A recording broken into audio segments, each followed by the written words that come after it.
What's good, YouTube? It's your boy Drop Lows here, and today I'm gonna give y'all an update on Coco, my little S10. You know, doing some behind the scenes work and things on it, a couple of mods that I didn't film. So yeah, I'm gonna show y'all everything that's been up lately. Truck's been running good for about the past couple weeks, and yeah, here go my new intro. Stay tuned. Yeah, big. They feel like a youngin' ain't bum. Big. Young niggas still fresh out the jungle. Use a flex with a whole lot of dollars in my pocket. Now nigga got a bank full of hundreds. They ain't wanna see me win, but I did. Chicken head with that giant. Little bitch, better mind your business. Off the whip, I can't do stepping on top to the shine. I'm wild at the east. They know I'm proud like Zalman. Sell sport cars to room my engine. Keep it cut in the car for nigga when the egg okay. I'm mom, my beat. Wet when it come to my dogs. I'm up in the barking, no hoes. On play about now. I came in this bitch, ready to step on a nigga. I'm on beats like them banjo. Sneaky link, she on the couch, she wrong when checking with who ain't finna bow down to a nigga that ain't never putting nothing on my. Alright y'all, so right now I got the truck up on the lift, and I'm gonna just start by showing y'all a couple of the little mods and what I've done, a couple behind the scenes things. As you see, I finally got a passenger mirror over there. I actually did shoot a video on that, but one of the next things I did was the wheels. Now, these wheels right here, these cousin fucker 3000s, I had a fucking 215/75. I think this one's like a 215/75. That one's a 225. That one's a 205. Yeah, it was a whole clusterfuck of tires right there. So I got those off, and these are what I went with. Yeah, just some good little GT Sports, and they make the truck look nice. I'm gonna post up a couple pictures of it, show you what it looked like.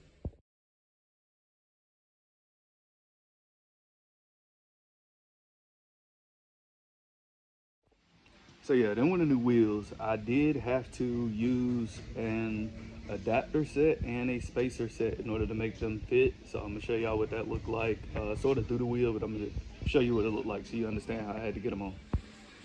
All right, so looking at the wheel right here, this wheel size right here is like 5 by 108, and this is 5 by 114. So in order for me to get this wheel onto the S10, which is 5 by 120, I had to buy an adapter. And this adapter goes 5 by 120 to 5 by 114. Along with the adapter, in order for it to clear the hub on the front, I have like another 1/2 inch adapter in there, or spacer. But I still have plenty of meat going into the adapter itself, and or plenty of bite room on the wheel. That's the main thing that is sketchy about using adapters and spacers, is people, when they do have to make adjustments and use them, they don't take into account how many threads. I got about 15-20 threads, or not 15-20, I got about 15 threads on each of these for the lug nuts and for the spacer included with the actual adapter. So that's how I got those on there. These new wheels, I went from 15s to 215, or 215, 55, 17. And they fit well, they look good, and they ride 1,000 times better than the old cousin fucking 3000. All right, so before I go putting it up in the air, what y'all see, I made a little license plate spoiler. It's riveted into the tailgate, and I mean, I didn't really give 2 fucks about this tailgate. As you can see, it's got a beach ball ass size dent and crease in it, so I'll probably end up buying another one before I end up spending the money in order to dent work that. And the only other thing now is to get some kind of trim to go along it. That way it'll keep them even versus sliding out of place, but it works well. All right, YouTube, I'm about to cut y'all on to another, what you want to say, back scenes kind of mod that I had done. This right here, the 5-gallon water tank. It's full of some water right now, and that is a 2004, 2005 Dodge Dakota windshield washer pump. If I put power to it, it will spray water down onto the tire from a windshield nozzle right here. I need to actually move this nozzle over a little bit so it can get the outside of the tire. But other than that, yeah, it's a little wet system because, as I said, truck is a 2.2. It's very, very underpowered. We're probably looking at maybe 115, 120 horsepower after about 30 years. So with that water tank, what it'll do, unlike how some people use it to cool the tire, my tank is actually going to be used to make this little thing lose traction so that it can spin the tire. I'm actually about to get the truck up in the air now to try running some power to that and to a switch on the inside. So y'all stay tuned. I'm gonna get it on up.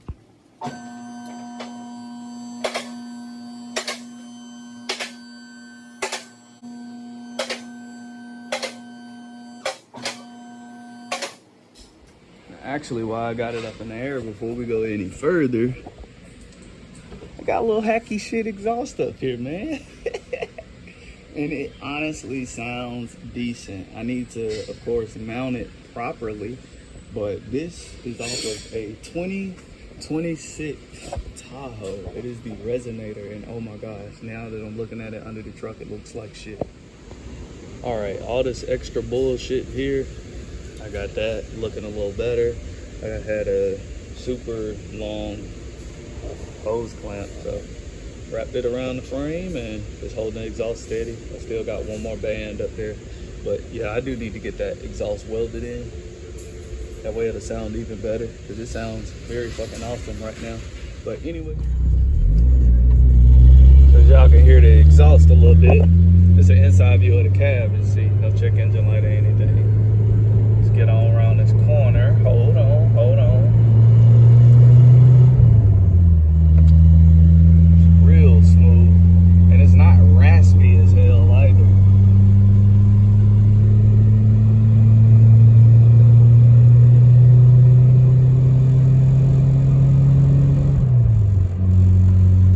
I really like the way it sounds.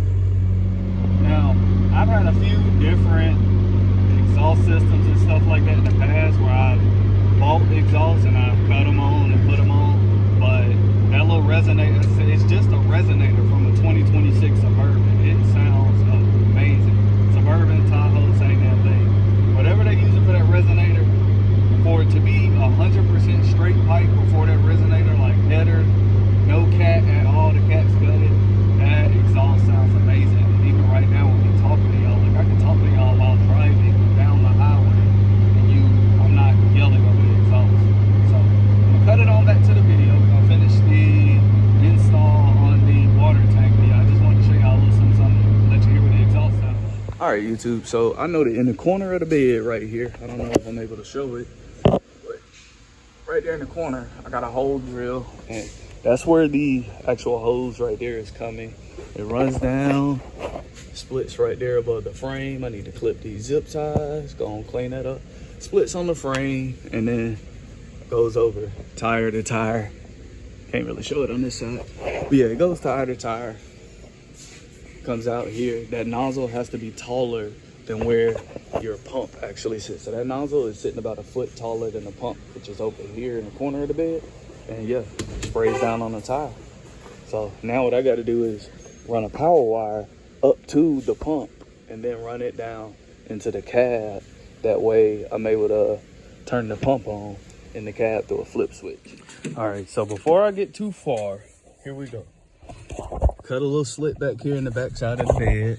Ah, damn. Hold on. Now I got my flash on. Cut a little slit back here, and I got a grommet. And this is my power wire.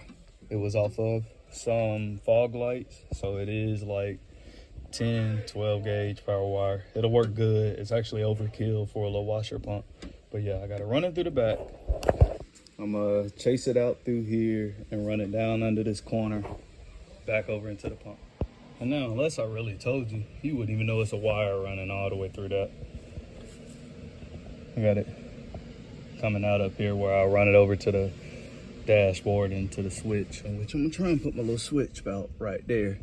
So this is tiring, man, because I'm not gonna say perfectionist, but I like when I run my wires and stuff for it to be clean. I don't like wires showing, wires hanging.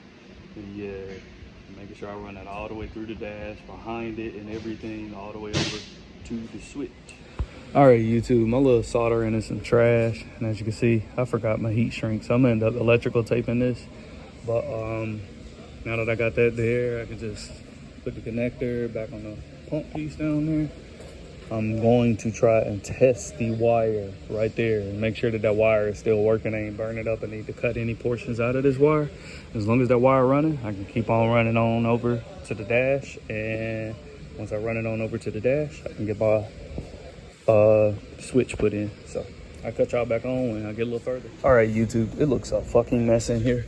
But what I'm gonna end up doing in order to run some power up to my switch right there, I'm gonna end up using one of my 3 cigarette lighters. Since I got 3 down here, I'm gonna end up using one. I'll deactivate it and I'll run the power from it up to the switch. And yeah, orange is positive, black is negative. I'll show y'all in a sec on the back side of the switch once I get it all wired up, how I'm gonna run it, and that'll go power to the pump. As you see, I got it probed out right there. Red is in the orange, black on black. And we looking at about 12 or so volts. Yeah. So I'm gonna get that wired up and I'll show y'all what it looked like in a sec. All right, YouTube, it still looks a mess in here, but we had a switch mounted. With me doing it this way and looping both of the grounds together, which is the ground from the cigarette lighter and the ground from the pump, it still gives me a active ground, and this works as my active switch. So when I hit it, it's spraying the tires. However, I won't be plugging up the ground to the back side of the switch because the cigarette lighter is 24/7. So if I plug up the ground, it turns on the light, and I don't need that light on. I will plug that ground up whenever I finally get a battery disconnect switch and know that I can keep that light off at nighttime and stuff. But yeah, got the switch mounted, gonna get everything put back together now.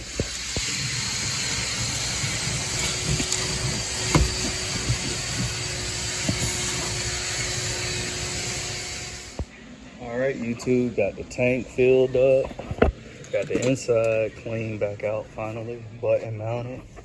And if I hit my switch, we got spray on the tire. All right, y'all, that was the little mod of the day. And as I say, all the updates I've done, tires, spoiler, the adapters and stuff that was used to get to the tires, the exhaust, yeah. So this video update and finalizing the installation of the water tank. Now this right here is a PSA, or just me, what you want to say, being real with my subscribers, my followers, people who are paying attention to the build. This truck is the 4-cylinder. I'm not going to LS swap it. I'm not putting a V6 in it. It is going to remain the Chevy LN2 4-cylinder. The reason I chose to do that is because this is about 9 other cars that have the exact same motor as this truck. So with me planning on basically beating the shit out of it in order to make the 4-cylinder turn tires and do burnouts and shit like that, if I blow the motor, when the motor blows and shit like that, I have Cavaliers, Berettas, the Sonoma, plenty of other, as I said, little cousin cars that I could go to, get another engine, drop right in, and have to do no more than really just change out my accessories. I wanted something different than everybody else. I didn't want a Charger, a G35, Infiniti, you know, the same basic traffic ass cars that you've seen everybody else and their mama go out here and get when they say, oh, I want to drift. Everybody wants an S14 or some shit that's known to go sideways. Like, I really wanted to get something that nobody actually drives as is. Every other S10 that I've seen, as far as a drift S10 or something, they put another motor in it, and it's, to me, it's no longer the same little Chevy. It's whatever you put in there. And I mean, even if you put the LS motor in it, it's not the S10 anymore. Like, it's a full project built truck. I wanted to keep mine to where everybody could go out here and sort of replicate what I did. I've done nothing too mechanically to this truck besides cut off the exhaust. There's nothing you cannot go back on here and replicate. The water tank system you can replicate. Wheels and tires, stuff like that. Everything is replicable. So the next person can go out here, go find a little cheap ass 4-cylinder S10. You can pick them up anywhere between $1,000 to about $2,800, running, driving, 5-speed, and do the exact same thing and go out here and go have a nice little fun drift toy.